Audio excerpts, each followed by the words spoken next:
A nossa convidada de hoje é uma atriz respeitada pelo seu talento e admirada pela sua beleza, uma diva. E são inesquecíveis suas grandes personagens interpretadas em seus mais de 50 anos de carreira. É uma honra receber no Persona Vera Fischer.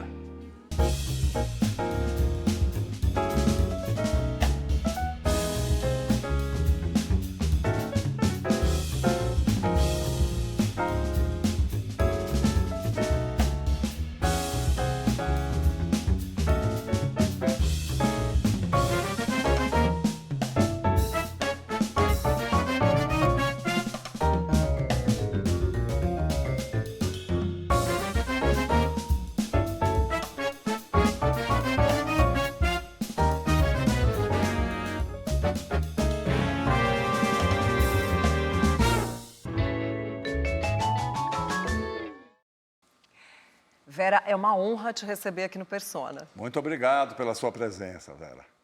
Gente, a honra é minha. Há muito tempo já que eu assisto vocês, que eu vejo o programa. Eu acho Persona uma coisa muito importante para os artistas que estão começando e para a gente ouvir um pouquinho da vida dos artistas, dos nossos artistas aqui. Então, eu sempre quis fazer esse programa e agora eu estou aqui. Ah, que alegria. Muito Obrigada. Moise, depois você nos explica o que é o Moise.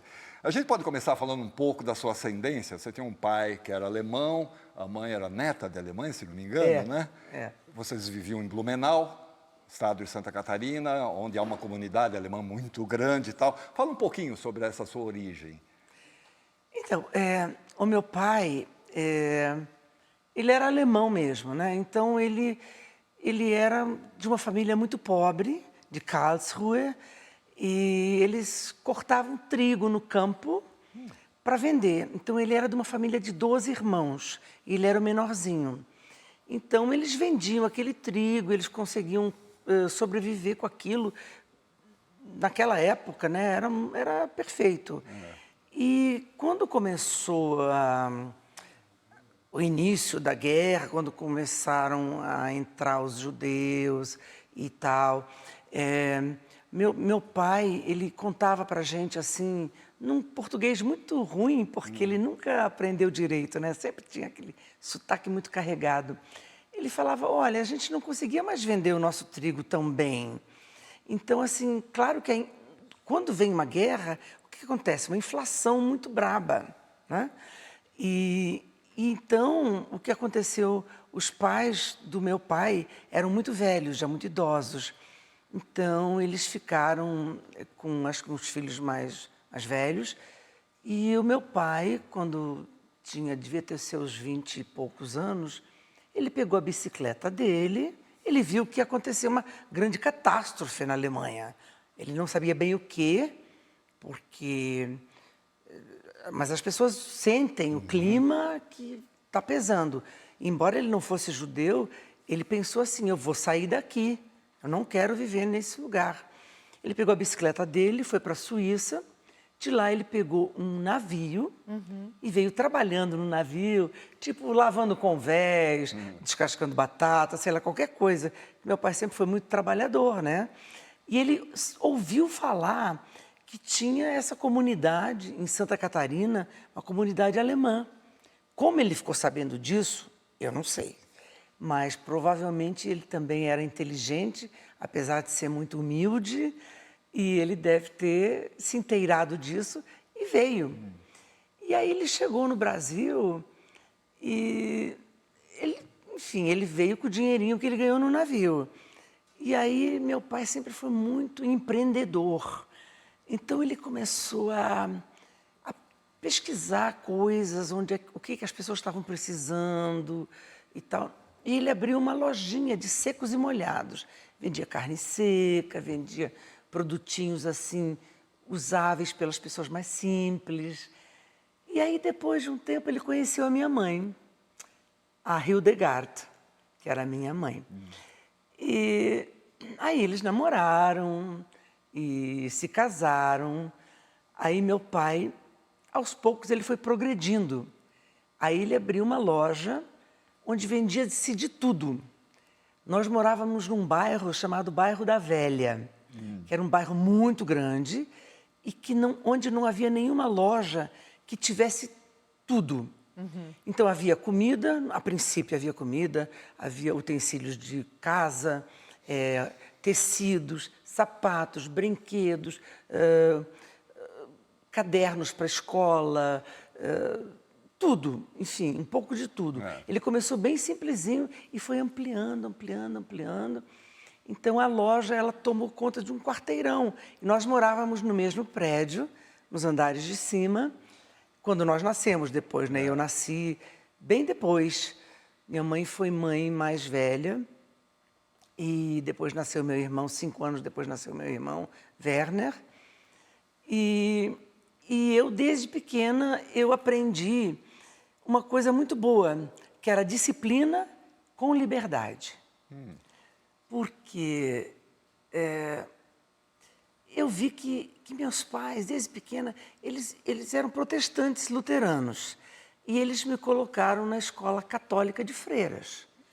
E aí minha mãe dizia, eu quero a melhor escola para minha filha. Então eles não tinham aquele problema com a religião. Aos domingos eu ia ao culto luterano e às sextas-feiras eu frequentava a missa católica nas freiras. Então eu aprendi as duas religiões. Eu soube, meu pai me contou toda a história de Lutero, que ele saiu do catolicismo para fundar o protestantismo, tudo isso. Eu sempre gostei muito de história, essas coisas todas.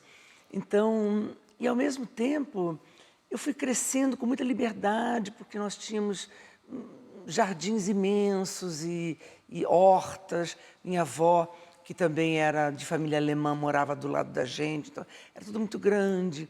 Tinha ovelhas, patos, porcos. Então, assim, era uma vida muito bonita, né? Uma vida muito... Solta, né? Solta e livre, porque eu digo assim, nunca meus pais entraram no meu quarto.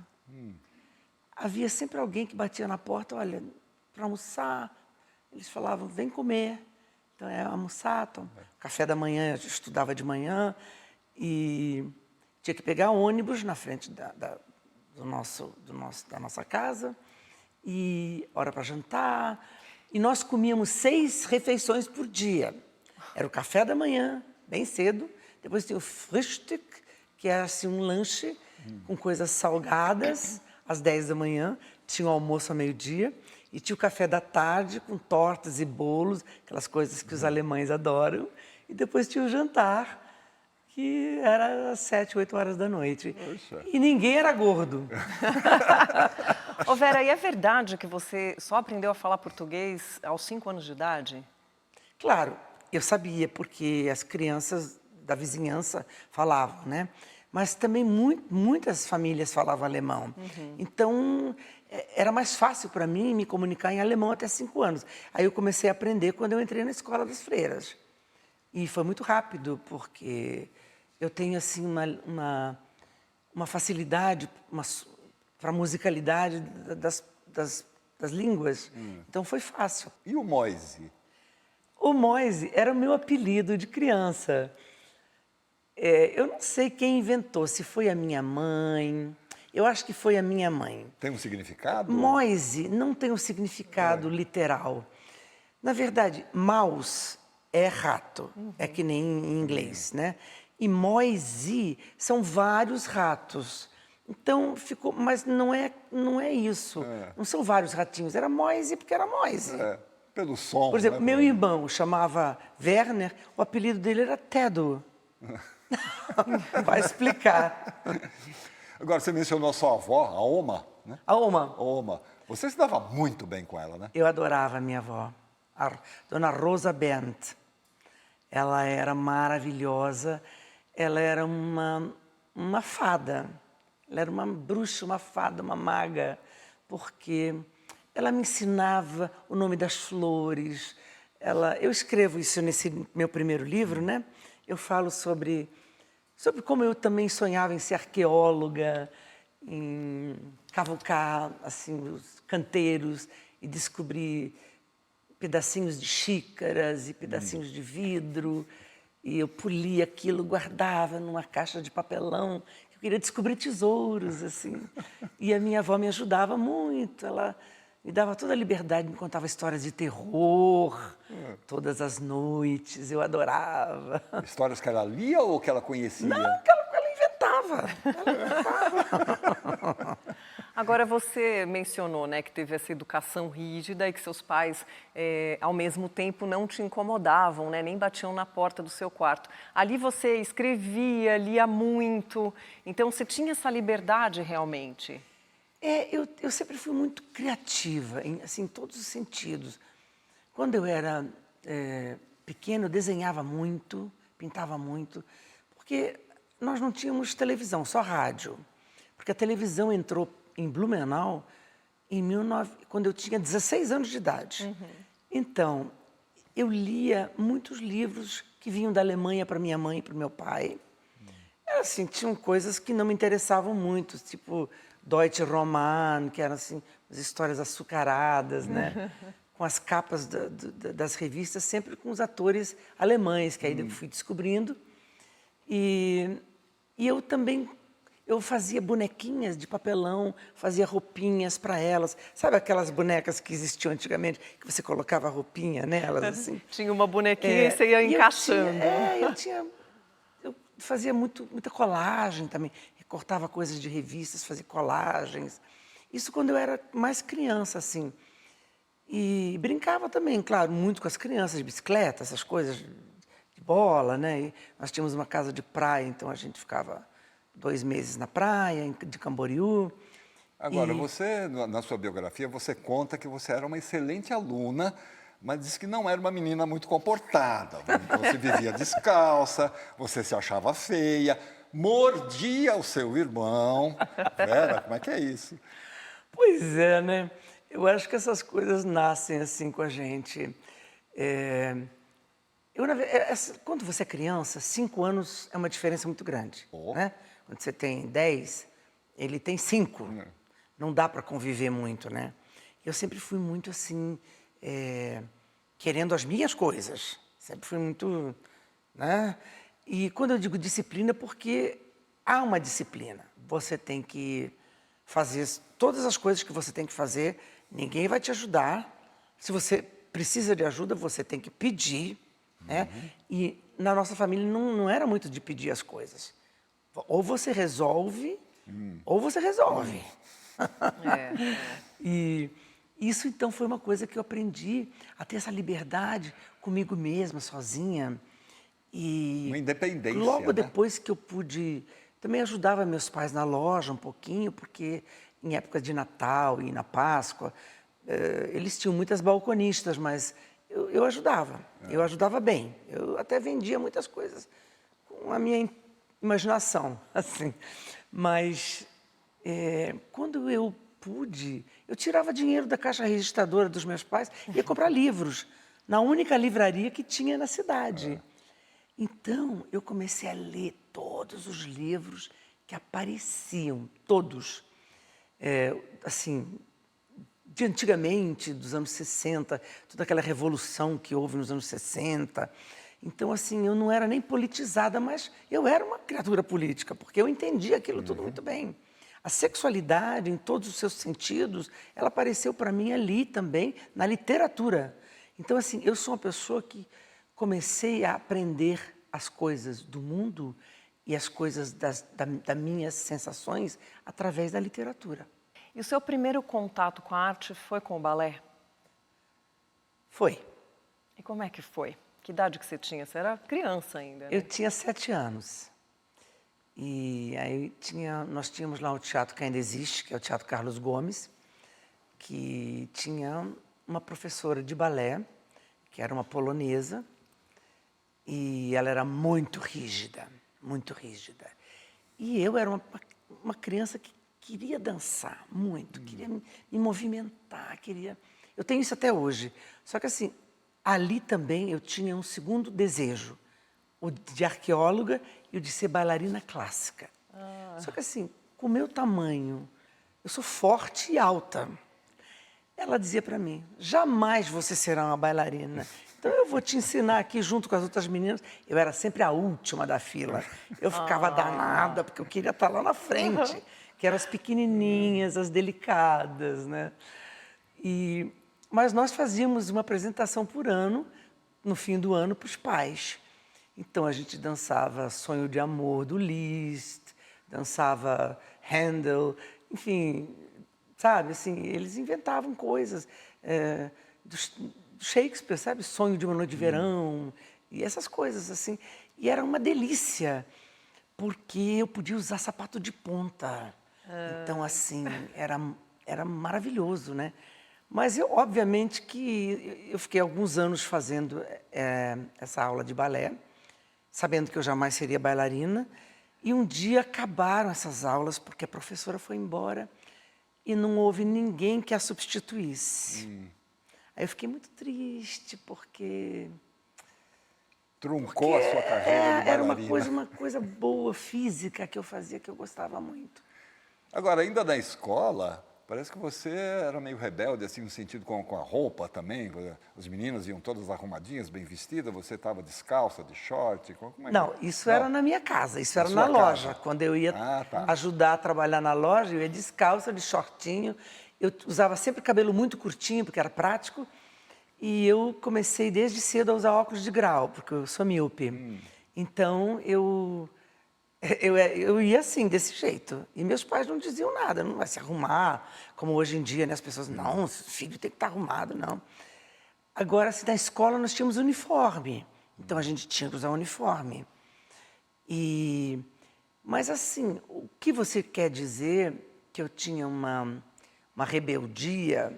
Imagina, você estudar numa escola de freiras, e quando eu tinha uns 13 anos, assim, eu era fã dos Beatles, até debaixo d'água. Eu e duas amigas minhas, mas eu era mais.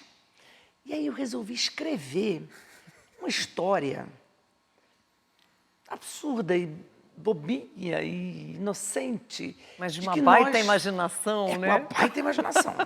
Que eu sabia da vida dos Beatles, assim, eu achava moderníssimo a vida deles, que eu lia que eles tomavam LSD e não sei o quê. Eu lia isso. Eu nunca soube se era verdade ou não, mas assim, a gente lê e acha isso maravilhoso, sabe? Ai, as pessoas viajam, olha que lindo e tal. Então eu escrevi nessa história, era uma viagem a Londres.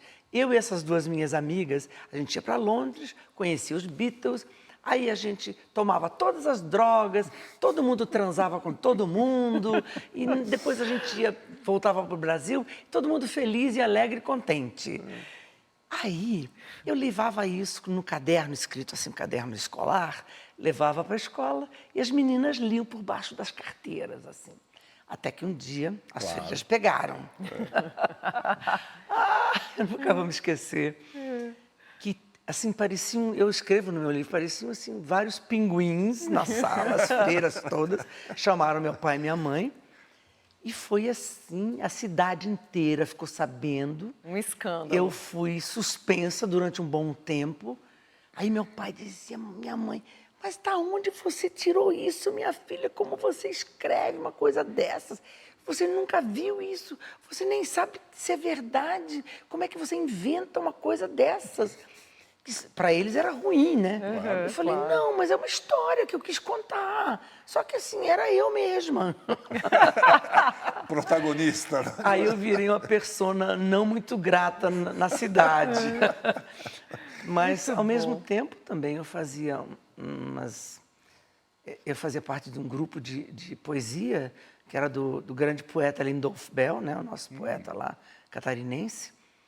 E então a gente tinha o direito de escrever nossas poesias, discutir as deles, dos vários poetas que tinham lá. Que era um poeta moderníssimo. Modernérrimo. E eu usava gola rolê preta, óculos preto, cabelo curto. Eu era uma intelectual na época. E a gente discutia, né, todos os grandes beatniks, né, da época. Agora, essa sua paixão pela literatura nos inspirou a fazer um quadro sobre esse assunto. Queria que você desse uma olhada para depois a gente continuar a conversa. Tá bom. A criação dos caracteres cuneiformes, há cerca de 3.000 anos antes de Cristo, marca o início da palavra escrita, usada inicialmente apenas para registros comerciais e acontecimentos sociais ou religiosos. Muitos séculos se passaram até que a escrita ganhasse o status de arte na ficção e na poesia das mentes mais criativas. A partir do século XV, com a invenção da impressora pelo alemão Johann Gutenberg, a literatura se popularizaria, resultando em diversos movimentos literários que representaram as perspectivas sociais, mudanças de costumes ou tecnológicas de cada época. Os livros nos levaram a viajar pelas profundezas dos mares ou pelo espaço sideral muito antes de fazê-lo na realidade e a penetrar nos meandros da alma humana com suas paixões, seus temores e sua complexidade. Por tudo isso e muito mais, o hábito da leitura não só amplia o nosso vocabulário, fundamenta opiniões, reduz o estresse, como também estimula o raciocínio, a memória, a criatividade e a imaginação. Nada como ter sempre um bom livro como companhia. Bom, você cresceu em meio aos grandes autores, a grande literatura, aprendeu muito da sexualidade através dos livros, mas tem também os gibis. Todos eles, Mandrake, Tarzan, Super-Homem, todos eles, Batman. E eu lia, olha, eu vou falar, eu lia todos a Luluzinha, Cebolinha, Mônica. Eu lia livrinho de bolso, que eram uns livrinhos sobre uma... ela era do não era do FBI, era da CIA. Chamava Brigitte Montfort. Brigitte Montfort. Então eu li aquilo, aí eu também já queria ser aquilo. Eu falei, nossa, eu quero viajar pelo mundo, eu quero solucionar crimes, eu quero apanhar bandidos, eu quero... Sabe, quando você tem um monte de quereres e você sonha e você vive aquilo na sua... Porque a literatura, você viaja, né? Dentro de você mesmo e tal. Vários mundos, você viaja em vários mundos. Você constrói isso na sua cabeça, né? Então, assim, eu lembro de coisas que me marcaram muito, por exemplo, como James Baldwin, quando eu li o Giovanni, eu não entendia muito bem por que a sexualidade masculina, a homossexualidade, ela tinha um lado que era, ao mesmo tempo, como ele era negro, né? Falava sobre isso e falava sobre a sujeira, sobre já os preconceitos e todas essas coisas. Então, você vai juntando uma coisa com a outra, né? Eu lia Adelaide Carraro, eu lia Cassandra Rios, né? E eu lia Zé Mauro de Vasconcelos, que foi meu livro de Miss, Meu Pé de Laranja Lima. E eu lia todos esses grandes autores, Thomas Mann, né, que eu gostava muito, da montanha, e sei lá, a gente não pode lembrar de todos assim, mas Julio Cortázar e George Orwell, claro, todos esses, Gabriel Garcia Marques, esses sul-americanos, todos eram fantásticos. Que era o momento deles ali, né? Você citou que você queria ser arqueóloga, né, quando criança, né, através ali dos jardins da sua avó.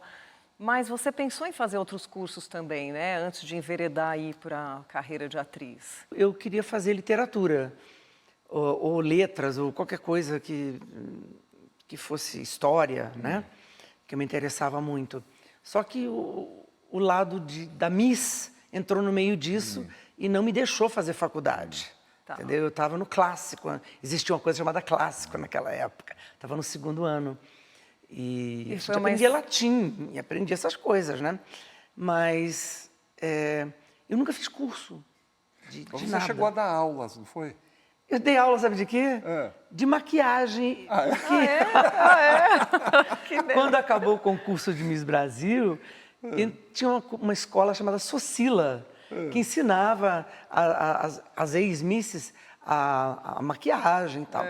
Aí abri uma Socila em Blumenau, eu fui lá, maquiava as pessoas, as damas da sociedade lá. Olha! E você aprende um pouco de tudo. Bom, e essa sua história da Miss, né? Agitou sua família, você, tua vida, toda Blumenau. Mas vamos falar sobre isso no próximo bloco? A gente volta já com Vera Fischer.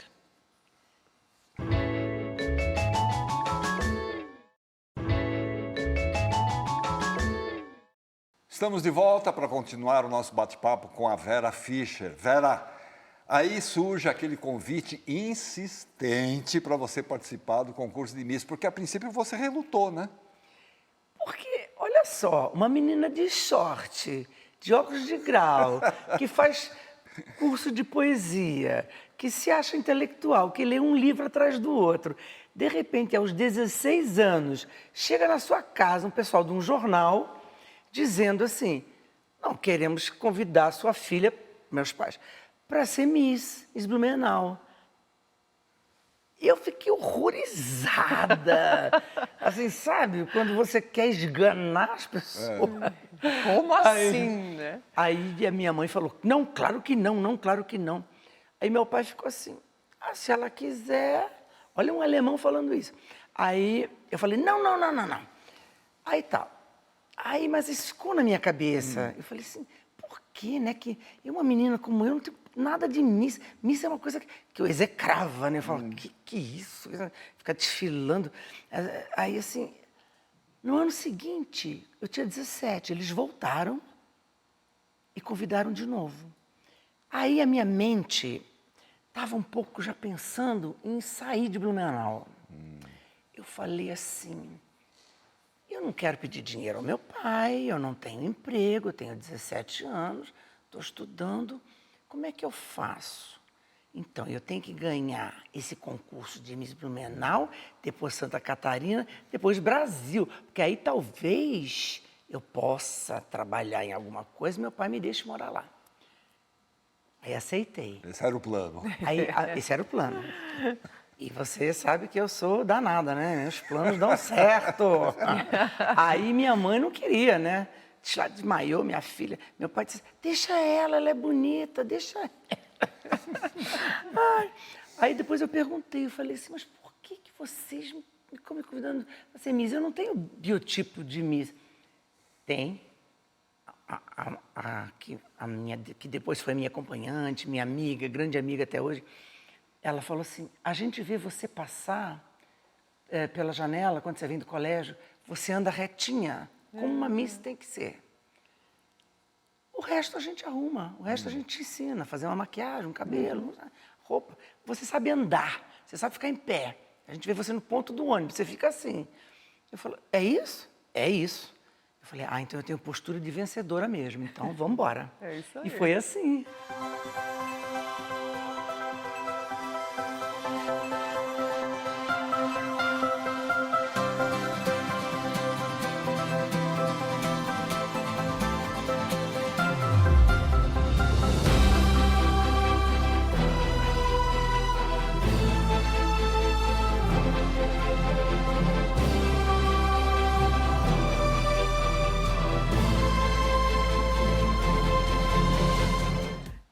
Agora, a Miss Blumenau virou Miss Santa Catarina, depois Miss Brasil e foi concorrer o Miss Universo. Nada militar, não.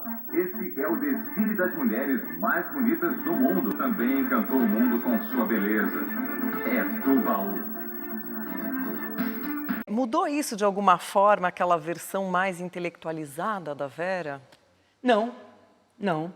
Eu falei assim, bom, eu não queria ir, porque eu falei assim, por que eu vou Miss Universo? Um ano anterior, eu fui em 69. Em 68, quem ganhou Miss Universo foi uma baiana, Marta Vasconcelos. Então eu falei assim, já não tem condição de eu ganhar de novo. E também não quero, eu não queria. Eu queria morar no Rio de Janeiro, que era um lugar diferente de Blumenau, era todo mundo relaxado, de short, de chinelinho, tinha praia. É mais a tua cara. Era né? mais a minha cara. Mas aí eu falei, ótimo, vamos para Miami, vamos conhecer Miami. Então eu fui e assim foi ótimo. Eu aproveitei, eu fazia coisas que as pessoas lá não sabiam. De noite, estava todo mundo dormindo, eu saía, ia para os barzinhos, os meus amigos brasileiros. Amigos não, as pessoas do concurso lá, né? E a gente se divertia. Eu ia dormir às 4 horas da manhã para acordar às 7. Tava lá, tirava a maquiagem, tudo no escuro. Olha, eu não sei, eu sou uma coisa... Eu tenho que ser estudada em alguma época da minha vida, eu fiz alguma coisa louca. E foi muito bom, porque não mexeu em nada no meu intelecto, não mexeu em nada no que eu queria. Eu não queria ser atriz, isso eu não pensava nisso. Nem passava pela sua Não, eu queria cabeça. só trabalhar. Porque era a tua independência financeira que você queria, né? É isso, minha independência esse era financeira, o foco. é isso. Mas aí, depois de todos aqueles compromissos de Miss, né? Fotos, entrevistas, desfile, aquela coisa toda que Miss faz, né? Você foi parar num programa de turismo na televisão, né? Já no Rio de Janeiro. Né? Exatamente. Chamava Show de Turismo. Era na... Será que era na TV Rio? TV Rio. TV Rio. Isso. Porque era assim, quem apresentava aquilo era um apresentador conhecido na época no Rio, chamado Paulo Monte, e ele queria uma figura bonita do lado dele, vestidinha como nos anos 70, né, com shortinhos, tipo, minha moda já era uma moda inglesa, né, moda londrina, da Mary Quant, aquelas coisas. Então, assim, um chapéuzinho, sapatos coloridos e tal, assim. E, de vez em quando, ele fazia toda a entrevista em inglês. Então, assim, eu falava assim, tá, eu ajudo. Porque eu não falava perfeitamente, porque eu não falo perfeitamente até hoje, mas dava para me virar. E quando vinha alguém da Alemanha, eu fazia questão, eu falava para ele assim, quando vinha o cônsul da Áustria, o cônsul, não sei o quê, deixa eu fazer as perguntas. Ah, que ótimo. Aí a gente fazia. Aí eu falava, como é que esse programa vai pro ar se não tem legenda, gente? Conta pra mim. Porque não tinha legenda. Mas, enfim, coisas da época. E logo depois eu fui chamada pelo Flávio Cavalcante. E foi júri que é na do TV programa. Tupi, para fazer júri. Ficou bastante tempo no júri? Fiquei bastante tempo. É. Fiquei mais de um ano. Para mim é bastante tempo. Mas nesse meio tempo eu também fui chamada para fazer cinema. Fiz Silvio Santos, fiz Ronald Golias, programas de humor com os Trapalhões. Enfim, eu acho que mas eu não queria ser atriz. Eu fazia aquilo porque gerava dinheiro, podia pagar minhas contas. Quer dizer, você já tinha a sua independência. Já né? tinha. Porque meu pai quis me dar dinheiro quando eu vim. Eu falei, não. Porque, na verdade, o meu primeiro salário foi ser Miss. Durante um ano você viaja pelo Brasil, se apresentando como Miss, e aí você ganha um salário mesmo. Um salário no fim do mês. Então dava para eu pagar meu aluguel. E a minha amiga que veio do Sul, lá do jornal, que eu tirei ela de lá, ela veio comigo, Helenita Silva. Ela veio comigo e ela trabalhava no escritório, então a gente dividia as contas. Só que aí eu comecei a ganhar bem mais do que ela, né, e tal. E comecei a fazer cinema e tudo isso. Até conhecer o Perry Salles. Tá. Mas calma. Vamos chegar no Perry Salles já. Você falou do cinema, você emendou vários filmes assim logo de cara, né? E alguns foram grandes sucessos aí de bilheteria, mas alguns não te faziam a cabeça, né? Vamos dizer assim. Eles não me faziam a cabeça porque eu fazia porque eu achava assim. Bom, é mais dinheiro. Fazer um filme é mais dinheiro do que você receber por um programa de televisão, né? Pelo menos assim, naquela época era assim. Então eu ia fazendo. E assim, eles chamavam de porno chanchada, porque a gente, de vez em quando, aparecia um seio, aparecia uma, né? Ficava muito de biquíni e tal. Mas como eu nunca tive preconceito, eu falei, não tem problema nenhum. Assim, isso para mim é o de menos, gente. O meu problema era acertar a fala, falar direito, entendeu? Era o que me preocupava. O corpo era o de menos. Então, assim... E isso foi justamente o que chamou a atenção do público, foi o corpo. Porque ela, além de Miss, ela ainda faz porno chanchada.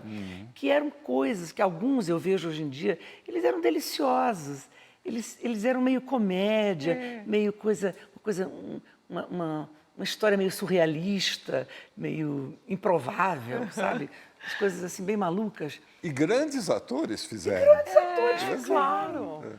E alguns bons diretores dirigiram. Mas acho que o que não te agradava era exatamente que para o público era essa exploração de só o corpo e a beleza da mulher, né? Aquilo, claro que me incomodava, e muito. Mas eu não deixava isso transparecer naquela época, porque eu achava assim, não, é meu trabalho, se eu aceitei, eu não vou reclamar. Claro. Eu não vou reclamar. A não ser que eles fizessem coisas que nós não tivéssemos combinado, e isso nunca aconteceu. Então, estava tudo certo para mim, é meu trabalho, esse tempo que eu estou trabalhando é um mês. Então, sempre fui muito, muito rígida nesse ponto também.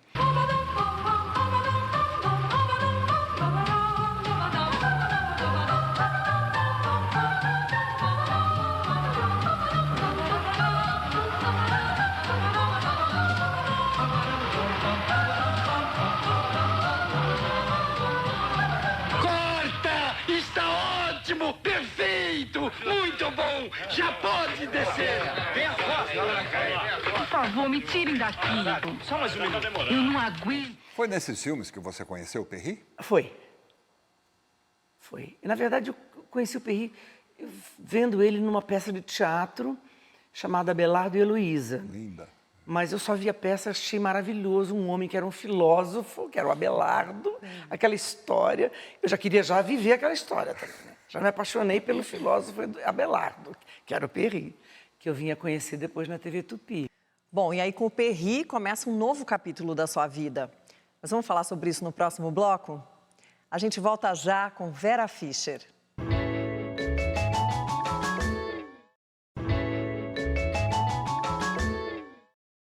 O Persona está de volta e a nossa convidada é a atriz Vera Fischer.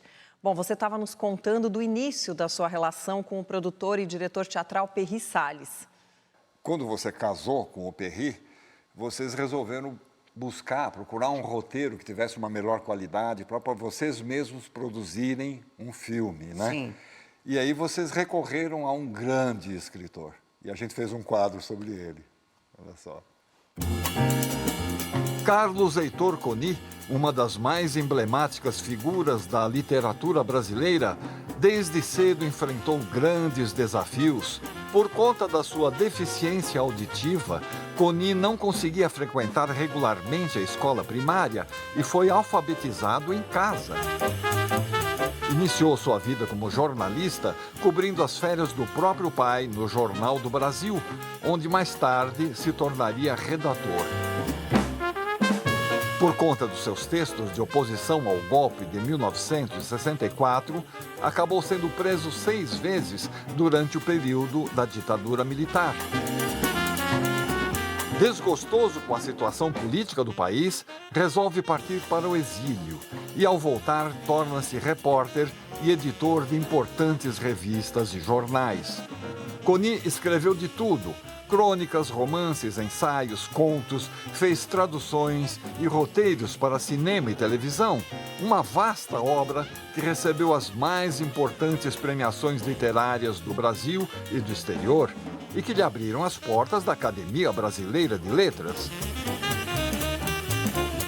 Dentre os seus livros mais conhecidos, destacam-se O Piano e a Orquestra, Quase Memória e A Casa do Poeta Trágico. Foi a Carlos Heitor Coni que Vera Fischer recorreu quando pensou em produzir, juntamente com Perry Salles, o filme Intimidade, que seria um marco na sua carreira.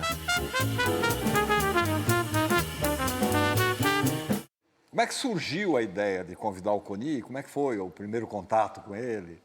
Isso foi coisa do Perry. Eu, claro, já tinha ouvido falar no Heitor Coni, mas assim, eu não conhecia. Perry conhecia. Ele conhecia vários escritores, vários intelectuais, vários teatrólogos, enfim. Ele era 13 anos mais velho do que eu. Eu tinha 19, quando a gente se conheceu, ele tinha 33. A idade de quem? De Cristo, né? Mas assim, aí ele convidou o Coni ia na nossa casa quase que diariamente, a gente discutia. E ele sugeriu essa ideia de pegar uma mulher muito sugada pela mídia e que tinha depressão com isso, ela se sentia muito mal.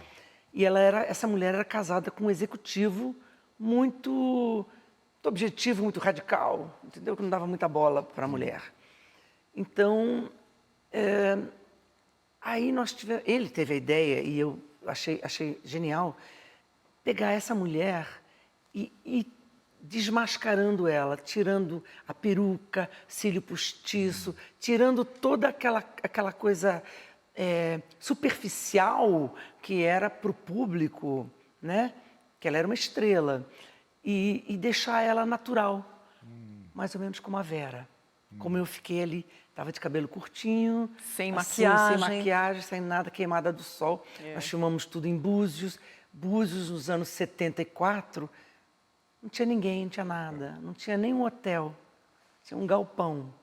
Então, assim, aí o Perry conheceu um diretor que veio da Inglaterra trabalhar na Globo. O Michael Que se Sarne. chama Michael Sarne, que tinha feito um filme muito famoso com a Raquel Welch, que era Homem e Mulher até certo ponto, onde ela virava homem e mulher. E ele era muito inteligente, muito sarcástico, muito amigo do Roman Polanski, que depois a gente conheceu também na casa dele. E ele decidiu mexer um pouquinho no roteiro do Coni, para deixar ele de uma forma mais... Cinematográfica. Exatamente. Tirar um pouco o lado literário para virar um filme, né?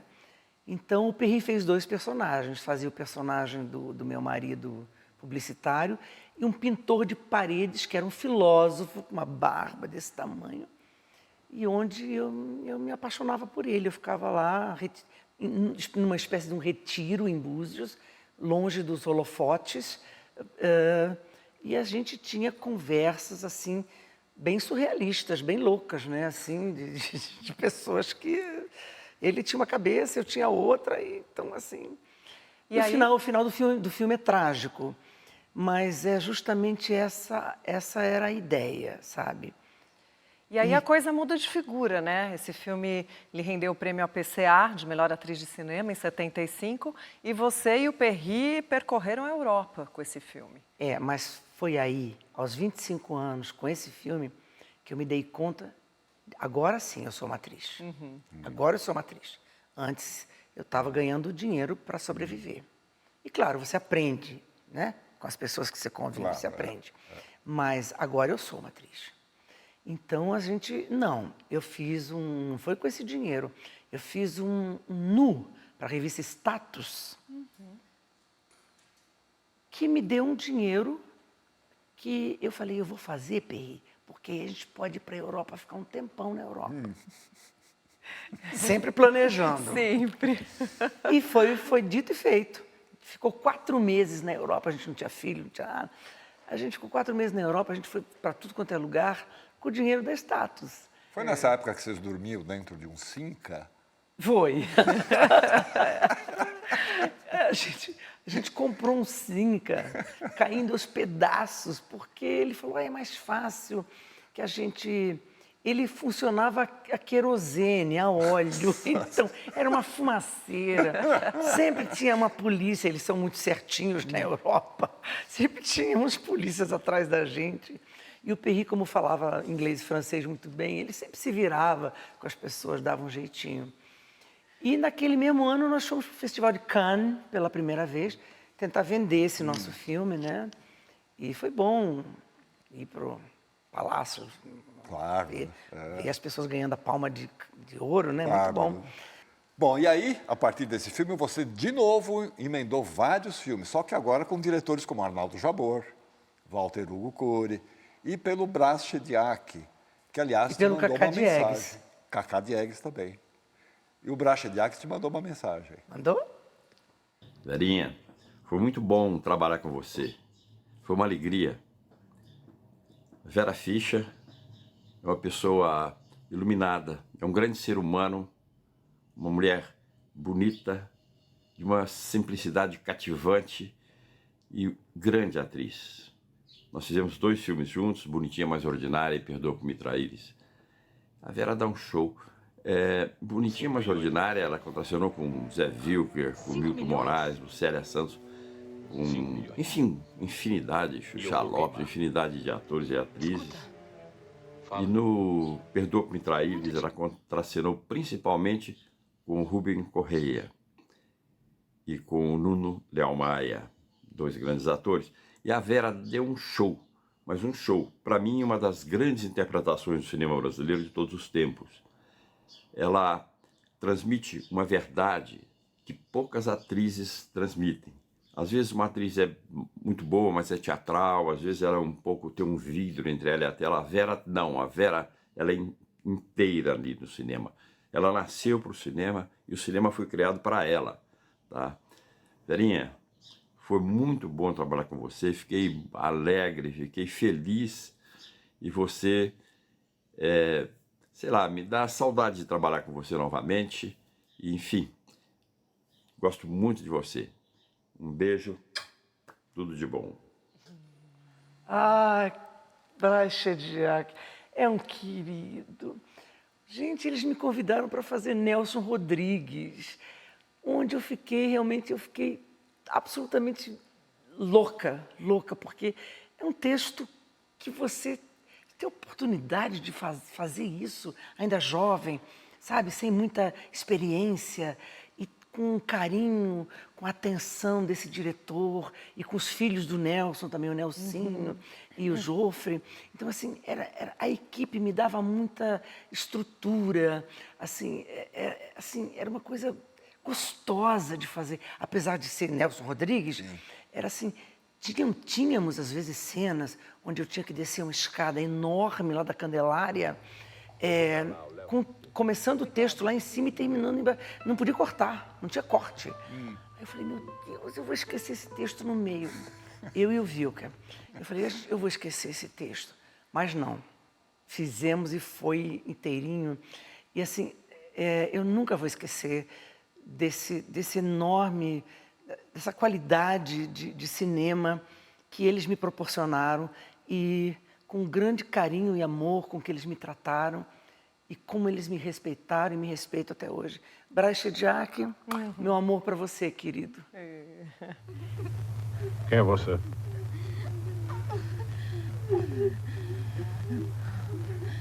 Eu sou irmã. Eu sou irmã dessas meninas. Elas são direitas, eu juro.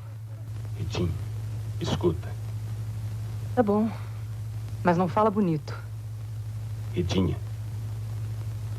Eu não gosto de homem que fala bonito. Não me larga, Bárbara. E essa fábrica? Você sempre quis que ela falisse. Só pra você dizer, estou falido. Bárbara, eu não tenho mais nada. Chega de papo.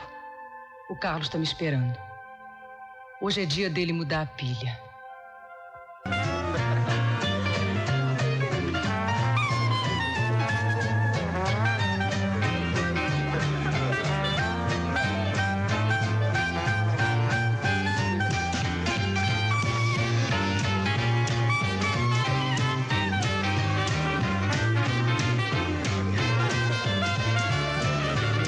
Nós podemos fazer o que nos for ensinado.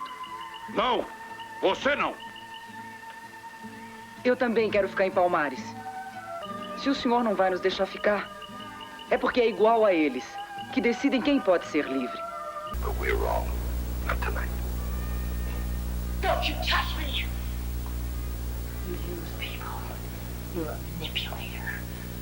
You're a fraud with your sin and your poisoned arrows. You're a lie!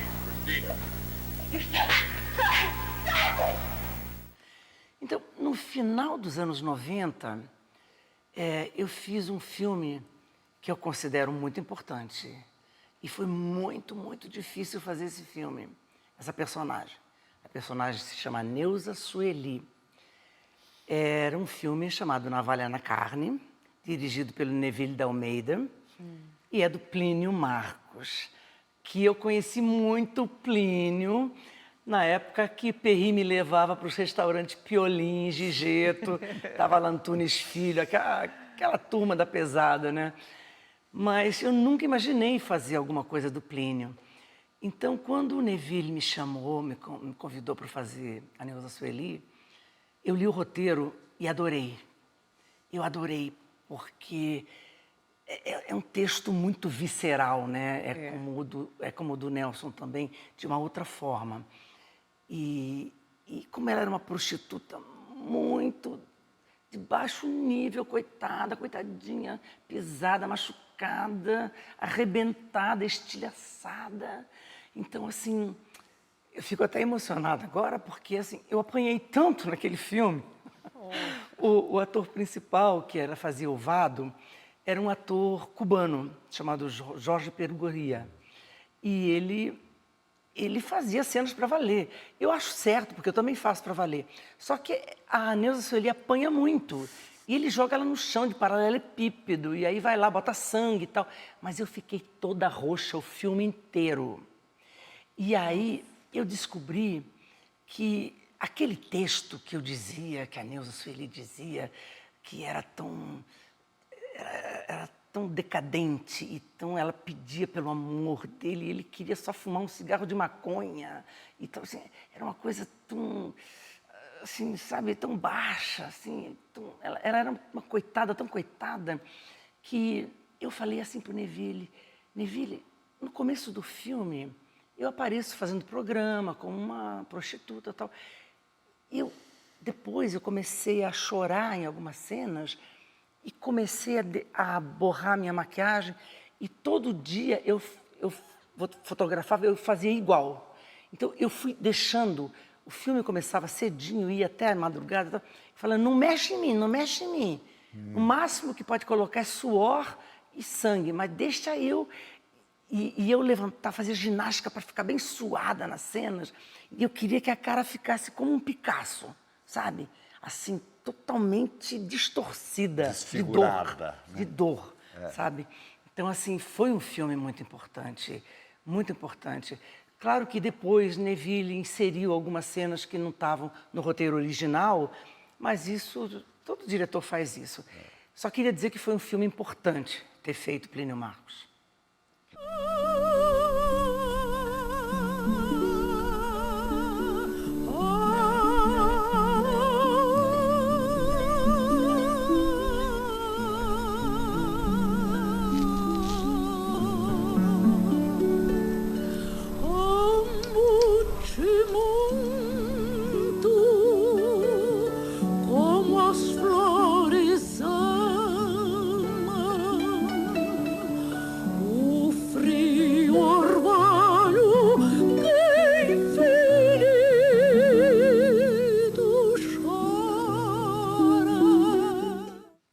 Realmente. Mas a Vera tem tanta história para nos contar que resolvemos dividir a entrevista dela em 2 partes. Então, no nosso próximo programa, o Persona vai continuar essa deliciosa conversa com Vera Fischer. Até lá! E não se esqueçam, se quiserem rever ou recomendar o Persona, é só entrar na nossa página no YouTube. Até a semana que vem.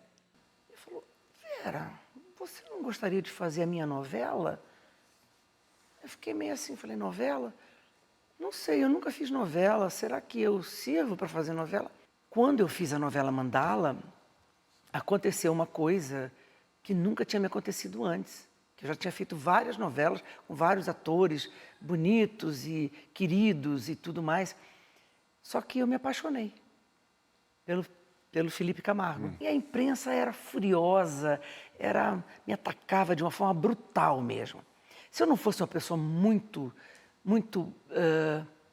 forte, muito corajosa, eu acho que eu teria enlouquecido. Tinha 30 anos e eu já era um sucesso nacional e nunca tinha feito teatro.